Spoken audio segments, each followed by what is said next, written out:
పెద్దలు గౌరవనీయులు పవన్ కళ్యాణ్ గారిని మాట్లాడవలసిందిగా కోరుతున్నాను.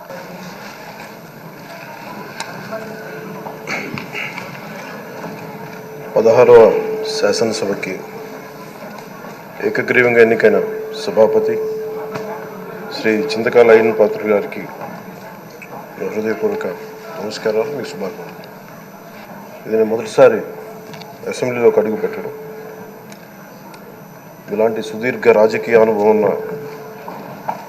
దాదాపు 7 సార్లు ఎమ్మెల్యేగాను, ఒకసారి పార్లమెంట్లో అడుగుపెట్టిన మీకు, Panchayati Raj, technical education, forest, R&B అనేక మంత్రిత్వ శాఖల్ని సమర్థవంతంగా నిర్వహించిన మీకు ఈ సభాధ్యక్షుడు, ఈ స్పీకర్ స్థానంలో కూర్చోవడం నాకు చాలా ఆనందంగా ఉంది.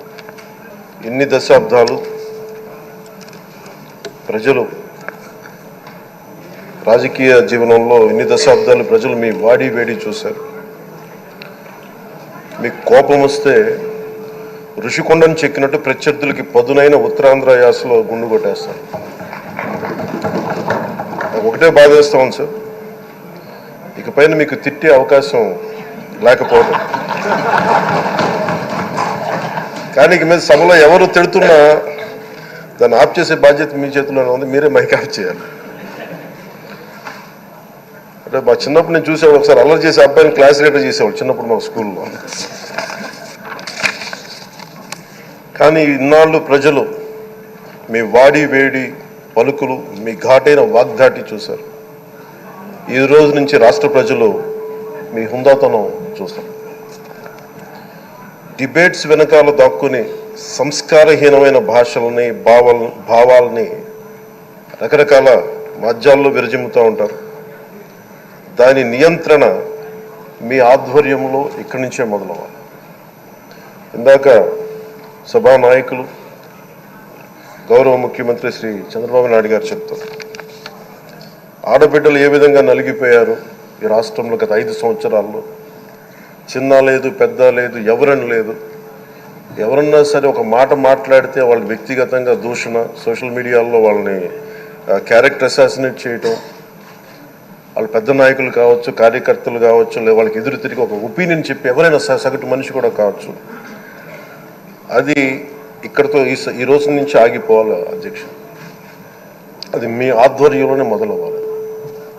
గత ప్రభుత్వం తాలూకు సభ జరిగిన విధానం చూస్తే ఈ వ్యక్తిగత దూషణ ఇవన్నీ చాలా ఇబ్బంది పెట్టే ప్రజలు.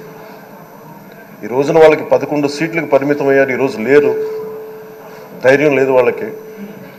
విజయాన్ని తీసుకోగలిగారు కానీ ఓటమిని కూడా ధైర్యంగా కూర్చుకునే వాళ్ళకి స్థాయి లేదు, వాళ్ళకి పారిపోయారు ఇక్కడి నుంచి. భావంలో ఉండే తీవ్రత భాషలో ఉండాల్సిన అవసరం లేదు. భాష మనుషుల్ని కలపడానికి కానీ విడగొట్టడానికి కాదు. భాష విద్వేషం రేపడానికి కాదు, పరిష్కరించడానికి. ఎంత జటిలమైన సమస్య అయినా, భయంకర సమస్య అయినా చర్చల ద్వారా పరిష్కరించుకోవడానికి కానీ వివాదం సృష్టించడానికి కాదు. ఈ సభ ఉన్నది అందుకు.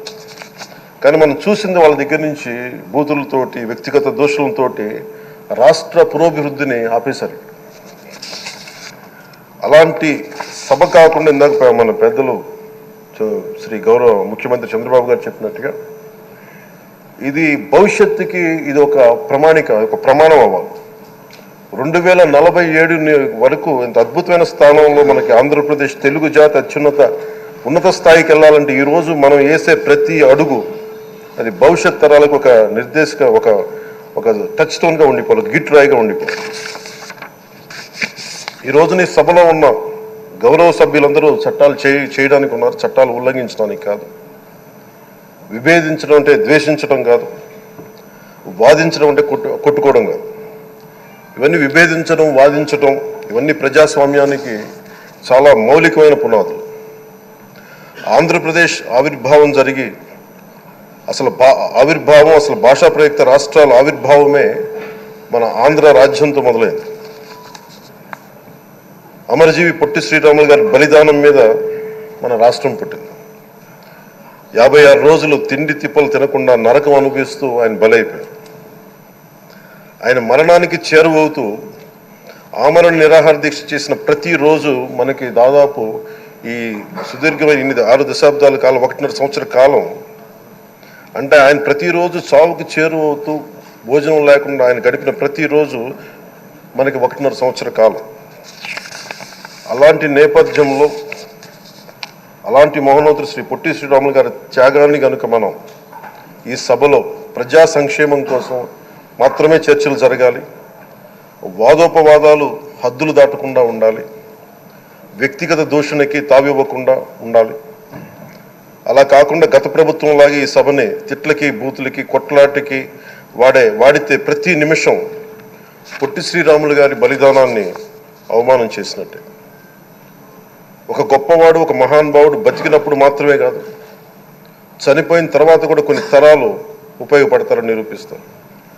అలాంటి కోవకు చెందిన మహానుభావులు ఆంధ్ర రాష్ట్ర సృష్టికర్త, భాషా ప్రయుక్త రాష్ట్రాలకు శ్రీకారం చుట్టిన ద్రష్ట, అమరజీవి శ్రీ పొట్టి శ్రీరాములు గారి స్మృతిలో ఒక విలువలతో కూడిన ఒక సత్సాంప్రదాయాన్ని తెరలేపుతూ మీ ఆధ్వర్యంలో ఈ సభ జరగాలని, ఈ 5 ఏళ్ల ప్రజాప్రస్థానంలో ఈ విలువైన 5 ఏళ్ళు రాబోయే తరానికి గొప్ప భవిష్యత్తునిచ్చేలా, అన్నం పెట్టే రైతుకి, కౌలు చేసుకునే రైతుకి, రైతు కూలీకి అండగా ఉండేలా, మహిళలకి భద్రతతో పాటు ఉన్నత స్థాయికి ఎదిగేలా, ప్రభుత్వ ఉద్యోగులకి భద్రత కల్పించేలా, పశువు పక్షి ప్రకృతి సర్వజనులందరికీ కూడా మతాలకి ప్రాంతాలకి అతీతంగా సుభిక్షంగా అభివృద్ధి పదంలో ఆంధ్రప్రదేశ్ ఆంధ్ర రాజ్యం అద్భుతమైన ప్రగతి సాధించేలా ఈ చర్చలు సాగాలని కోరుకుంటూ, సభాపతి అయ్యన్న పాత్రుడి గారికి